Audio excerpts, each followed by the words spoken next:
صل على سيدنا ومولانا محمد وعلى جی ناظرین و سامعین، پروگرام یاد الہی میں روزانہ عظیم ہستیوں کے تذکارے پاک کیے جاتے ہیں اور اس کے ساتھ ساتھ کچھ ایسے موضوعات پر گفتگو بھی ہوتی ہے جن سے آپ کو رہنمائی حاصل ہوتی ہے۔ آج ایک عظیم تابعی بزرگ حضرت امام مالک بن دینار علیہ رحمہ آپ کے تذکارے خیر ہوں گے۔ اس سے پہلے کتاب الشفاء سے آج کا وظیفہ، برے خوابوں کا روحانی علاج۔ بعض اوقات ہم سوتے ہیں تو ڈراؤنے خواب آتے ہیں یا برے خواب آتے ہیں، تو ان کا روحانی علاج کیا ہے؟ تو اس حوالے سے 3 روحانی علاج جو ہیں وظائف وہ آپ کے سامنے میں پیش کرتا ہوں۔ سب سے پہلا، نبی رحمت صلی اللہ علیہ وآلہ وسلم نے ارشاد فرمایا کہ جب تم میں سے کوئی برا خواب دیکھے تو یہ دعا پڑھے، برا ہو، ڈراؤنا خواب ہو، اچھا خواب نہ ہو، ناپسندیدہ خواب ہو، تو فرمایا یہ دعا پڑھے، اللہم انی اعوذ بک من عمل الشیطان ومن سیئات الاحلام، اللہم انی اعوذ بک من عمل الشیطان وسیئات الاحلام۔ اس کا ترجمہ یہ ہے کہ اللہ میں تیری پناہ میں آتا ہوں، میں تیری ذات کی پناہ چاہتا ہوں شیطان کے کسی بھی عمل سے اور برے خوابوں سے۔ تو جب یہ دعا پڑھیں گے تو انشاءاللہ شیطان کی طرف سے جو برے یا ڈراؤنے خواب ہوتے ہیں ان سے اللہ سبحانہ وتعالی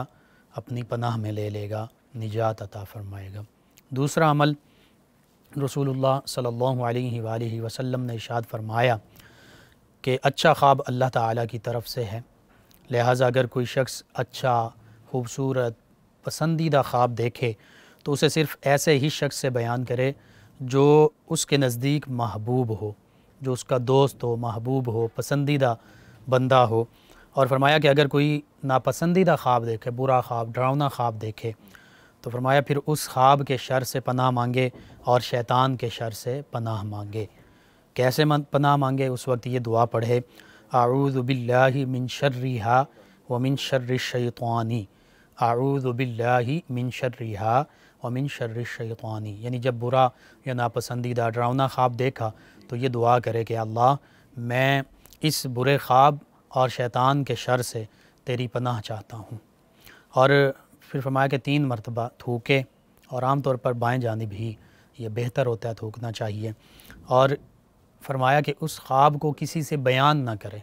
جو ڈراؤنا اور ناپسندیدہ یا برا خواب دیکھے تو کسی سے بیان نہ کرے۔ پھر فرمایا کہ پھر یہ خواب جو ہے، جو ڈراؤنا تھا، ناپسندیدہ تھا، تو یہ خواب اسے ہرگز نقصان نہیں دے گا۔ یعنی جب یہ دعا بھی پڑھ لی جائے، بائیں جانب 3 مرتبہ تھوک دیا جائے اور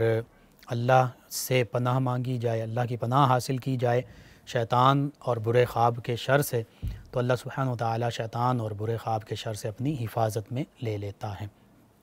اور اس حدیث مبارکہ سے، یہ صحیح بخاری میں موجود ہے حدیث مبارکہ، اس میں ہمیں یہ بھی اس سے پتہ چلا کہ اچھا خواب بھی صرف اپنے ان محبوب اور پسندیدہ لوگوں کو بتانا چاہیے جو اس کی اچھی طریقے سے تعبیر کریں۔ بعض اوقات اگر ہم ہر کسی سے بیان کر دیں، ہر ایک اپنے حساب سے اس کی تعبیر بتانا شروع کر دے گا، تو اس لیے خواب جو ہے وہ ہر کسی سے بیان نہیں کرنا چاہیے۔ بعض اوقات ایسا ہوتا ہے کہ جیسی تعبیر کر دی جائے ویسی ہی تعبیر ہو جاتی ہے۔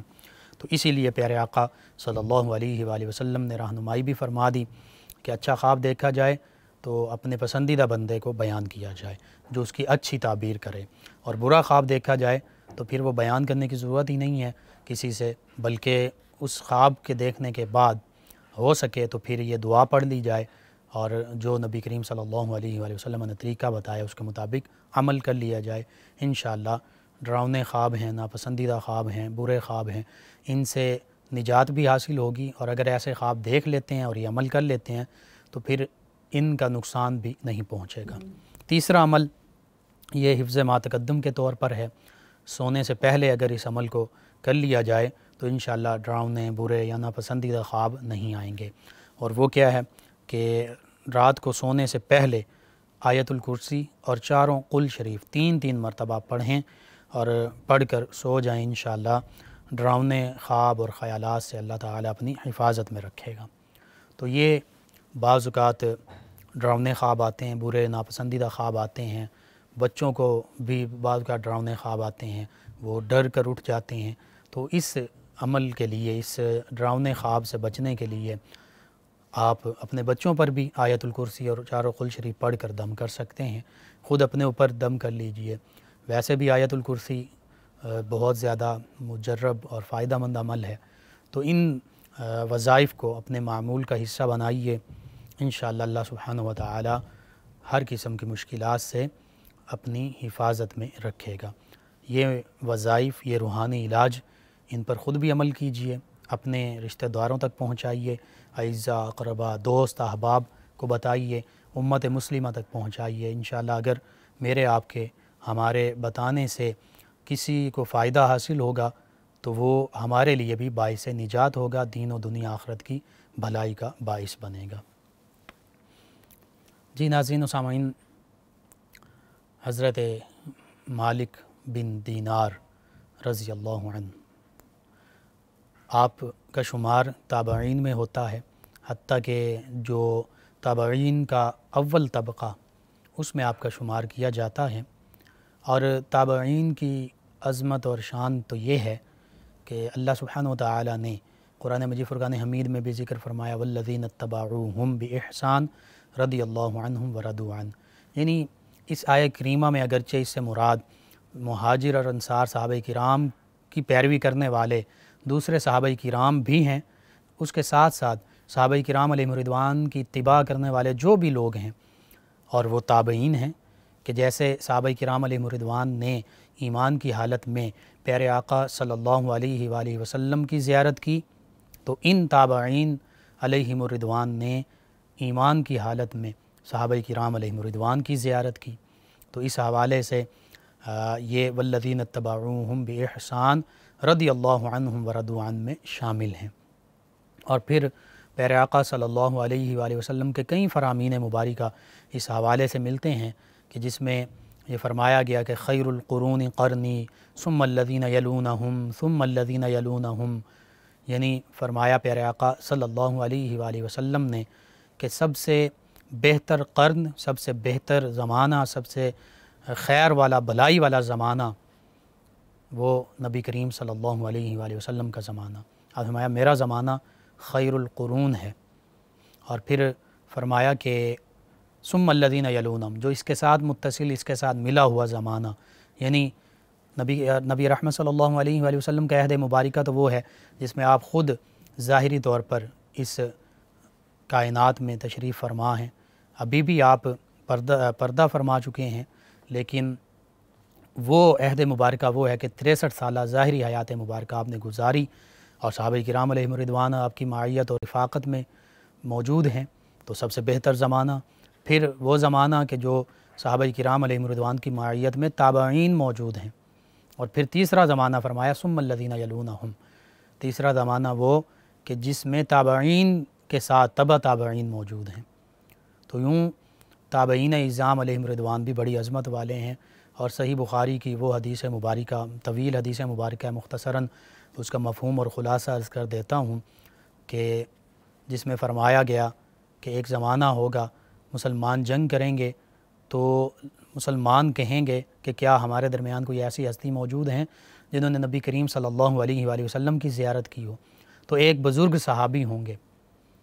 وہ موجود ہوں گے، تو اللہ کے پیارے حبیب صلی اللہ علیہ وآلہ وسلم نے فرمایا کہ اللہ تعالیٰ اس ایک صحابی کی بدولت، اس کے تصدق سے ان مسلمانوں کے لشکر کو فتح و نصرت عطا فرما دے گا۔ پھر زمانہ گزرے گا، ایک اور زمانہ آئے گا، فرمایا پھر مسلمانوں کا لشکر جو ہے وہ جہاد کے لیے روانہ ہوگا، تو وہ کہیں گے کیا ہمارے درمیان کوئی ایسی شخصیت موجود ہیں جنہوں نے صحابہ کرام علیہم رضوان کی زیارت کی ہو، تو ایک بزرگ تابعی ہوں گے۔ اللہ کے پیارے حبیب صلی اللہ علیہ وآلہ وسلم کے فرمان کے مطابق فرمایا گیا کہ اللہ سبحانہ وتعالیٰ ان تابعی رضی اللہ عنہ، ان کے صدقے سے اس مسلمانوں کے لشکر کو فتح و نصرت عطا فرما دے گا۔ پھر زمانہ ایک گزرے گا، تیسرا زمانہ آئے گا، پھر مسلمان جہاد کے لیے تیاری کریں گے، روانہ ہونے لگیں گے، پوچھیں کہ کیا ہمارے درمیان کوئی ایسے بھی موجود ہیں ہستی، کوئی شخصیت کہ جنہوں نے صحابہ کرام علیہم رضوان کی زیارت کرنے والوں کی زیارت کی ہو، یعنی جو تبع تابعی ہوں، تو ایک بزرگ وہ کہیں گے ہاں میں ہوں، تو اللہ کے پیارے حبیب صلی اللہ علیہ وآلہ وسلم فرماتے ہیں کہ پھر اس تبع تابعی کے صدقے سے اللہ سبحانہ و تعالی مسلمانوں کو فتح و نصرت عطا فرما دے گا۔ تو یہ شان ہے تابعین کی، تبع تابعین کی اور صحابہ کرام علیہم رضوان، تو وہ ہستیاں ہیں جنہوں نے پیارے آقا صلی اللہ علیہ وآلہ وسلم کی براہ راست زیارت کی۔ اور پھر وہ حدیث مبارکہ جس میں پیارے آقا صلی اللہ علیہ وآلہ وسلم نے فرمایا کہ جس نے میری زیارت کی، جس مسلمان نے میری زیارت کی اور جس نے میری زیارت کرنے والوں کی زیارت کی، لا تمس النار، انہیں جہنم کی آگ کبھی بھی نہیں چھوئے گی، یعنی یہ جنتی ہیں۔ اب اس حدیث مبارکہ کو دیکھا جائے تو پیارے آقا صلی اللہ علیہ وآلہ وسلم فرما رہے ہیں کہ میرے صحابہ، کیونکہ صحابہ کرام علیہم رضوان نے نبی کریم صلی اللہ علیہ وآلہ وسلم کی زیارت کی، اور پھر فرمایا کہ میرے صحابہ کرام علیہم رضوان کی زیارت کرنے والے یہ وہ ہیں کہ جن کے قریب جہنم کی آگ آ ہی نہیں سکتی، چھو ہی نہیں سکتی۔ اور پیارے آقا صلی اللہ علیہ وآلہ وسلم تو وہ ہستی ہیں کہ آپ کے جسم اطہر کے ساتھ وہ دسترخوان کپڑے کا ٹکڑا لگ جائے تو اسے آگ نہیں چھو سکتی، کہ جب نبی رحمت صلی اللہ علیہ وآلہ وسلم نے دسترخوان سے اپنے دست مبارکہ پونچھے، اور پھر صحابہ کرام علیہ رضوان فرماتے ہیں کہ جب بعد میں ہم اسے استعمال کرتے تھے اور ہم اسے دھوتے نہیں تھے، بلکہ اگر اوپر چکنائی یا جو بھی چیزیں لگ جاتی تھیں کھانے پینے کی تو انہیں صاف کرنا چاہتے تھے تو ہم اسے تندور میں ڈالتے تھے۔ جب تندور میں ڈالتے تھے تو اوپر جو چیزیں لگی ہوتی تھیں وہ صاف ہو جاتی تھیں، اور لیکن کپڑے کو کوئی آگ نہیں پکڑتی تھی، آگ مس ہی نہیں کرتی تھی، ٹچ ہی نہیں ہوتی تھی۔ تو جس کپڑے کے ساتھ نبی کریم صلی اللہ علیہ وآلہ وسلم کے دست مبارکہ لگ جائیں، اس کپڑے کی یہ شان ہے کہ اسے آگ چھو نہیں سکتی۔ تو وہ صحابہ کرام علیہم رضوان کہ جن کے ہاتھ جو ہیں نبی کریم صلی اللہ علیہ وآلہ وسلم کے دست مبارکہ میں آئے، براہ راست بیعت کی اور نبی کریم صلی اللہ علیہ وآلہ وسلم کی براہ راست زیارت کی، انہیں جہنم کی آگ کیسے چھو سکتی ہے؟ یہ صحابہ کرام علیہم رضوان، تابعین کرام علیہم رضوان، تبع تابعین کرام علیہم رضوان کی عظمت اور شان ہے۔ انہی تابعین اعظام علیہم رضوان میں حضرت سیدنا مالک بن دینار رضی اللہ عنہ رحمۃ اللہ علیہ بھی شامل ہیں۔ اللہم صلی علی سیدنا و مولانا محمد وعلی آپ سماعت فرما رہے ہیں پروگرام یاد الہی۔ حضرت سیدنا ابو یحییٰ مالک بن دینار رحمۃ اللہ تعالی علیہ، آپ کے تذکار خیر ہو رہے ہیں۔ سیدنا امام حسن بصری رضی اللہ عنہ جو سیدنا علی المرتضیٰ کرم اللہ وجہ الکریم کے تربیت یافتہ ہیں، ان کے مصاحبین میں حضرت مالک بن دینار علیہ رحمہ کا شمار ہوتا ہے، ان کے مریدین میں ان کا شمار ہوتا ہے۔ اگرچہ ان کی ابتدائی زندگی جو ہے وہ دنیاوی مشاغل میں اور خاص طور پر رقص و سرود اور اس طرح کی محفلوں میں گزرا کرتی تھی، حتیٰ کہ ایک دن یوں ہی رقص و سرود کی محفل میں موجود ہیں، وہاں آلات ساز بجائے جا رہے ہیں، تو ایک ساز سے آواز آتی ہے، تنبورے سے آواز آتی ہے کہ اے مالک تم توبہ میں دیر کیوں کر رہے ہو، یا مالکو ما لک ان تتوبا۔ تو یہ بڑے غور سے سنتے ہیں، اور اس کے پس منظر میں ایک واقعہ بھی بیان کیا جاتا ہے کہ ان کی ایک بیٹی جو 2 سال کی تھی، اس سے بہت محبت کیا کرتے تھے، وہ فوت ہو گئی۔ جب ان کی بیٹی فوت ہوئی، رات کو خواب میں ملی، اور ایسا عالم تھا، منظرنامہ ایسا تھا خواب کا کہ یہ دوڑے جا رہے ہیں، پسینے سے شرابور ہیں، اور ان کے پیچھے ایک اژدہا، بہت خوفناک بڑا اژدہا جو وہ لگا ہوا ہے۔ اس دوران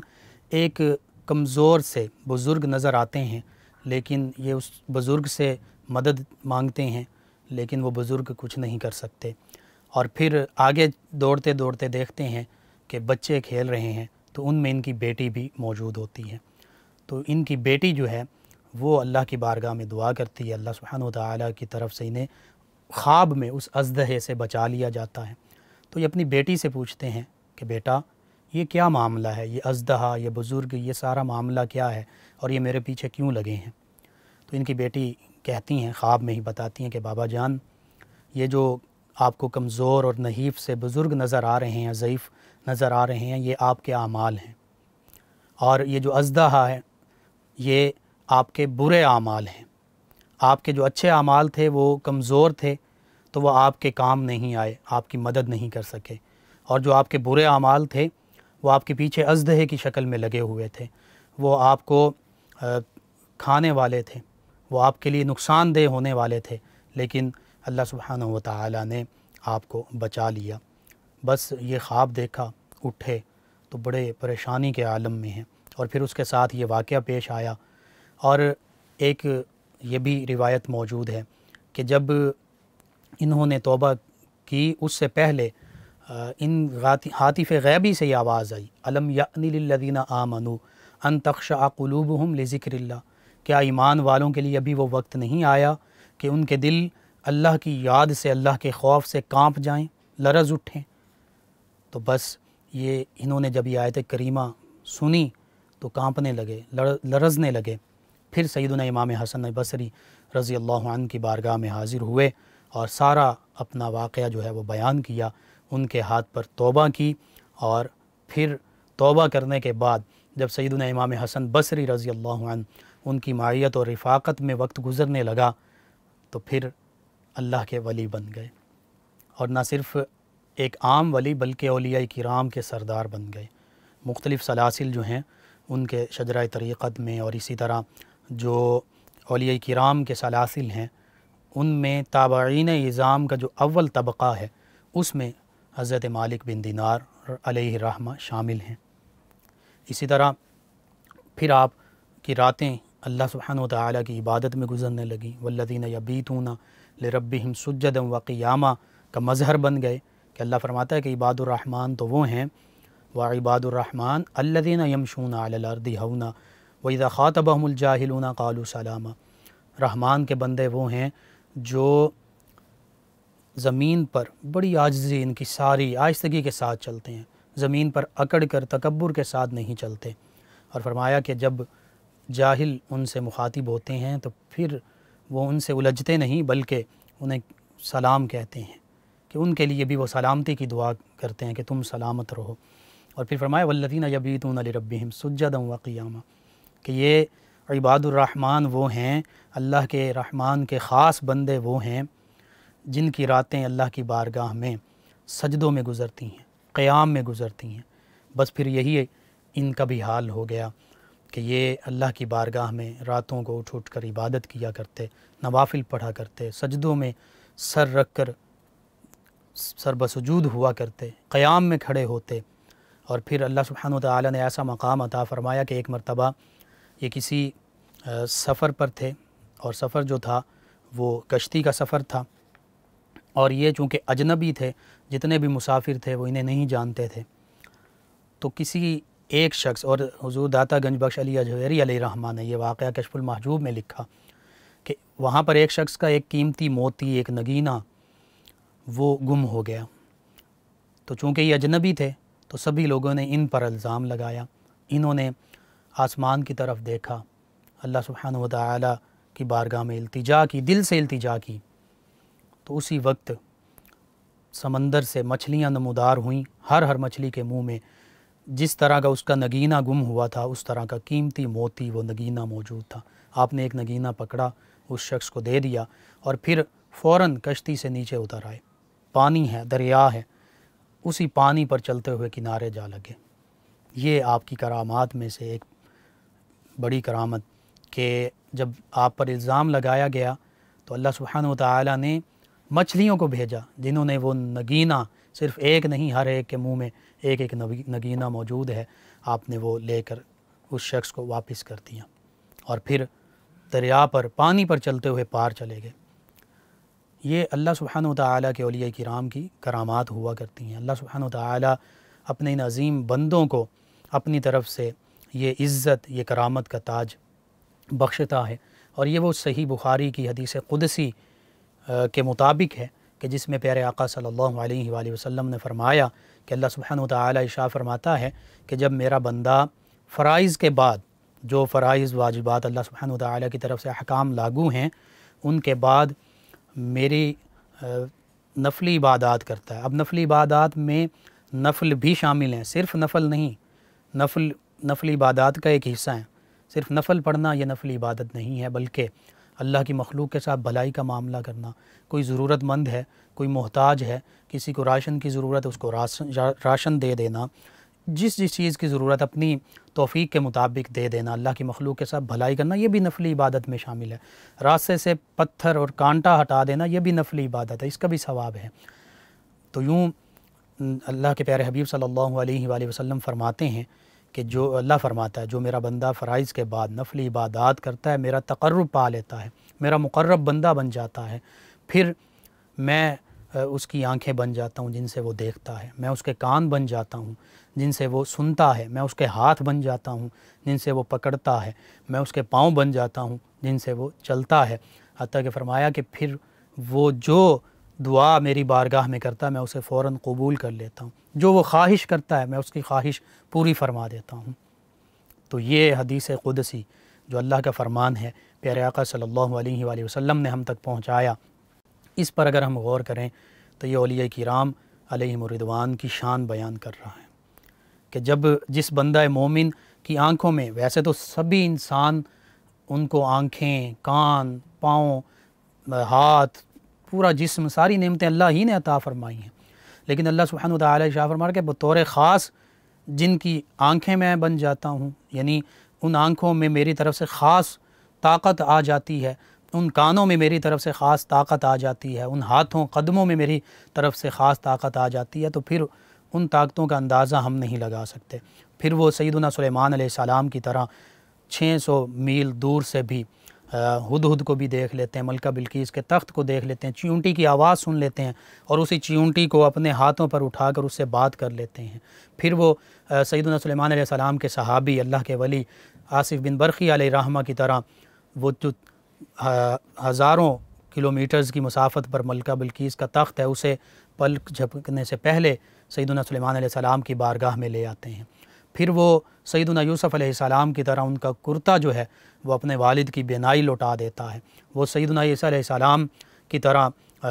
مادرزاد نابینا پر اللہ کا نام پڑھتے ہیں، دم کرتے ہیں، اسے بینائی مل جاتی ہے۔ مٹی کا پرندہ بناتے ہیں، اس میں پھونک مارتے ہیں، وہ پرندہ اڑنے لگتا ہے، مردوں کو زندہ کر دیتے ہیں۔ تو اللہ سبحانہ وتعالی اپنے انبیاء کرام علیہم السلام اور اولیاء کرام علیہم الرضوان ان کو یوں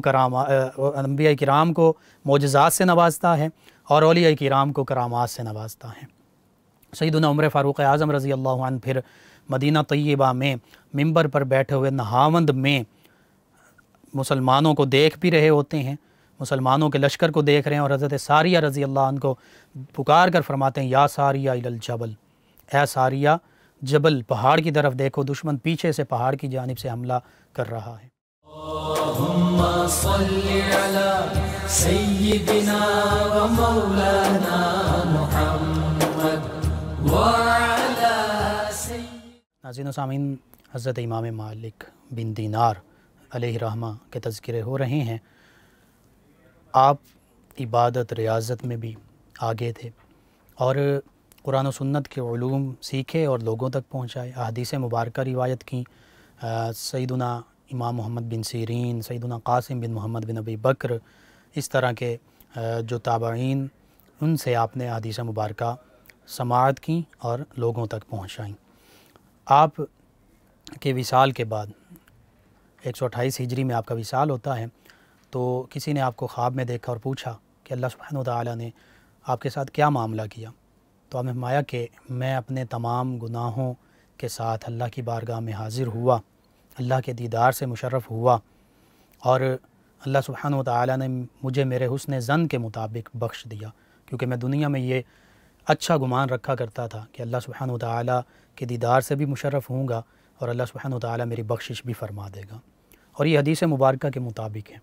اللہ کے پیارے حبیب صلی اللہ علیہ وآلہ وسلم نے فرما دیا تھا کہ اللہ سبحانہ وتعالی فرماتا ہے کہ جو بندہ میرے ساتھ جیسا گمان رکھتا ہے میں اس کے ساتھ ویسا معاملہ کرتا ہوں۔ لا تقنطوا من رحمت اللہ ان اللہ یغفر الذنوب جميعا انہ هو الغفور الرحیم بھی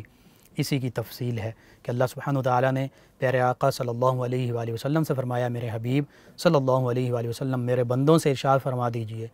کہ اللہ کی رحمت سے نا امید مت ہو، مایوس مت ہو۔ اللہ سبحانہ وتعالی تو تمام گناہ بخشنے والا ہے، کیونکہ وہ غفور بھی ہے، وہ رحیم بھی ہے، وہ گناہ بخشنے والا بھی ہے، وہ رحم فرمانے والا بھی ہے۔ بس اللہ سبحانہ وتعالی سے دعا ہے اللہ تعالی ہمارے گناہوں کی بخشش بھی فرمائے، ہمیں بھی ان عظیم ہستیوں کے تصدق سے کل روز محشر اپنے دیدار سے مشرف فرمائے، اور تمام مسلمانوں کو سلامتی اور جنت الفردوس میں اعلیٰ مقام عطا فرمائے، آمین، اور ان کے تصدق سے عالم اسلام کو سربلندیاں عطا فرمائے۔ ناظرین و سامعین، ہمیں جوائن کے محمد حسین صاحب نے، عمران علی صاحب ہیں، استخارہ کا طریقہ انہوں نے پوچھا جی 2-3 دفعہ ہم نے عرض کیا ہے، اس کو آپ یوٹیوب یاد الہی چینل سے دیکھ سکتے ہیں، ڈاؤن لوڈ کر کے دیکھ لیں، یا انشاءاللہ پھر کسی پروگرام میں جب موقع ملا، وقت ملا، آپ کو بتا دیں گے۔ حافظے کے لیے پوچھا، بچوں کے حافظے کے لیے وظیفہ، تو بچوں سے کہیے کہ ربی زدنی علما، اس کی کثرت کریں، اور اس کے ساتھ ساتھ ہر نماز کے بعد دایاں ہاتھ سر کے اوپر رکھ کر دائیں جانب یا قویو یا قویو یا قویو یہ پڑھیں، انشاءاللہ اللہ سبحانہ وتعالی قوی حافظہ عطا فرما دے گا۔ محمد عرفان صاحب ہیں، کہتے ہیں کہ 4 محرم الحرام کو خواب دیکھا کہ سیدنا امام حسین رضی اللہ عنہ کے مزار پر حاضر ہوں، اور اگلے دن بیٹا پیدا ہوا، اس کا نام نادر حسین رکھا ہے۔ ماشاءاللہ اچھا خواب ہے، سیدنا امام حسین رضی اللہ عنہ کے مزار مبارکہ کی خواب میں زیارت ہوئی۔ اللہ سبحانہ وتعالی مجھے، آپ کو، ہم سب کو ظاہری طور پر بھی وہاں حاضر ہونے کی توفیق عطا فرمائے، اور اچھا نام ہے نادر حسین۔ سیدنا امام حسین رضی اللہ عنہ حقیقت میں نادر ہی تھے، نادر ہی ہیں۔ محمد بخش صاحب نے ہمیں جوائن کیا، کہتے ہیں کہ میرا بیٹا پہلے ٹھیک بولتا تھا اور 5 سال کا اٹک اٹک کے بولتا ہے، کوئی وظیفہ بتا دیں۔ جس کے لیے سپیچ تھراپی ہوتی ہے وہ بھی کروا لیں، دوا کرنا یہ بھی سنت ہے، علاج بھی، اور اس کے ساتھ ساتھ وظیفہ میں عرض کر دیتا ہوں، سورہ طٰہٰ 16ویں پارے میں اس کا دوسرا رکوع جہاں سے شروع ہو رہا ہے، اس کی 4 آیات بینات ہیں، رب اشرح لی صدری ویسر لی امری واحلل عقدۃ من لسانی یفقہوا قولی۔ اس کو کم از کم کوشش کیجیے 111 مرتبہ یا 41 مرتبہ روز پڑھ کر، پانی پر دم کر کے، پانی بچے کو پلا دیں، ویسے بھی دم کر دیں، انشاءاللہ اللہ سبحانہ وتعالی شفا عطا فرمائے گا۔ محمد انور صاحب نے ہمیں جوائن کیا، کہتے ہیں کہ پروگرام بہت اچھا ہے، جی شکریہ آپ کا، تمام لسنرز کا، ویورز کا شکریہ کہ آپ ہمیں جوائن کرتے ہیں، اپنے فیڈ بیک سے آگاہ کرتے ہیں۔ ناظرین و سامعین، ان کے علاوہ ہمیں جوائن کیا زوہا صاحبہ نے، اور یہ کہتی ہیں کہ آپ کا پروگرام بہت اچھا ہے، میں آپ کا پروگرام ریگولر سنتی ہوں۔ ہیلز پین کا علاج انہوں نے پوچھا ہے، جی میں روحانی علاج عرض کر دیتا ہوں، جسم میں کہیں بھی درد ہو تو 3 مرتبہ بسم اللہ الرحمن الرحیم پڑھیں، انگلی رکھیں اور 7 مرتبہ یہ دعا پڑھیں۔ یہ حدیث مبارکہ میں ہی ارشاد فرمائی گئی ہے، اعوذ بعزت اللہ وقدرتہ من شر ما اجد واحاذر، اعوذ بعزت اللہ وقدرتہ من شر ما اجد واحاذر۔ انشاءاللہ اللہ سبحانہ وتعالی نے چاہا شفا اللہ سبحانہ وتعالی عطا فرمائے گا۔ خارش یا زخموں کا آپ نے پوچھا ہے، جی زخم ہوں یا خارش تو سورۃ الطارق والسماء والطارق وما ادراک ما الطارق، اس کو طاق اعداد میں جتنا آسانی سے ہو سکے 3 مرتبہ پڑھ لیں، پڑھ کر پانی پر دم کر کے وہ پانی پلا دیں، انشاءاللہ یہ زخموں کا علاج ہوگا۔ ناظرین و سامعین، ان کے علاوہ ہمیں جوائن کیا ہے ننکانہ صاحب سے ہیں، ردا صاحبہ کہتی ہیں کہ ہمارا، اچھا انہوں نے شادی کے لیے وظیفہ پوچھا ہے، جی میں نے پہلے بھی عرض کیا، دوبارہ میں ریپیٹ کر دیتا ہوں، جمعۃ المبارک کے دن 313 مرتبہ سورہ آل عمران کی آیت مبارکہ 9 اس کو پڑھیں، اول آخر درود پاک پڑھیں، اللہ سبحانہ وتعالی سے دعا کریں، اللہ تعالی بہتری فرما دے گا۔ ناظرین و سامعین، ان کے علاوہ ہمیں جوائن کیا ہے نرگس ہاشمی صاحب ہیں فیصل آباد سے، کہتی ہیں مفتی صاحب السلام علیکم، جی وعلیکم السلام۔ انہوں نے کہا کہ میں میسیج کرتی ہوں تو آپ نے پڑھا نہیں، جی آج ہم نے آپ کا میسیج شامل کیا۔ کہتی کہ آیت شفا پڑھتے ہیں لیکن اثرات ختم نہیں ہو رہے۔ جی بالکل، آپ پڑھتے رہیں، اس کے ساتھ کوشش کیجئے سورہ فاتحہ، آیت الکرسی اور 4 قل شریف ان کو شامل کر لیجئے، اول آخر درود پاک بھی شامل کر لیجئے، طاق اعداد میں پڑھیے 3، 7، 5 مرتبہ، اور اللہ سے دعا بھی کیجئے، انشاءاللہ اللہ تعالی شفا عطا فرمائے گا، بہتری فرمائے گا۔ ان کے علاوہ ہمیں جوائن کیا ہے ہمارے ایک اور لسنر ہیں، اقصیٰ صاحب ہیں فیصل آباد سے، اور انہوں نے اپنا خواب جو ہے یہ بیان کیا، خواب میں کہتے ہیں کہ جادو وغیرہ ہوتا ہے اس کا، تو اس کا روحانی علاج یہی ہے جو آج میں نے بتایا۔ برے خواب جو ہیں ان سے بچنے کے لیے جو وظائف ہیں ان کو آپ اپنے معمول کا حصہ بنائیے۔ روفیہ زاہد صاحبہ ہیں فیصل آباد سے، کہتے ہیں بھائی کیا حال ہیں جی الحمدللہ، کہتے ہیں کہ آپ کا پروگرام بہت اچھا ہے جی، شکریہ آپ کا، تمام ویورز کا، تمام لسنرز کا شکریہ۔ اور ہمارے ایک اور لسنر ہیں، نام غالباً انہوں نے نہیں لکھا، کہتے ہیں السلام علیکم جی وعلیکم السلام، کہتے ہیں کہ آپ کا پروگرام بہت اچھا ہے، میں روزانہ سنتی ہوں، کوئی وظیفہ بتا دیں کہ رزق میں اضافہ ہو جائے۔ جی یا رزاقو کی کثرت کیجیے، انشاءاللہ اللہ سبحانہ و تعالی ہی رزق دینے والا ہے، رزق میں اضافہ ہو جائے گا۔ ناظرین و سامعین، پروگرام کا وقت ختم ہو جاتا ہے، انشاءاللہ کل صبح 8 بجے دوبارہ آپ سے ملاقات ہوگی۔ پروگرام یاد الہی میں اپنے میزبان محمد لقمان رضا اور ہماری ٹیم کو اجازت دیجیے، اللہ نگہبان۔ اللهم صل على سيدنا ومولانا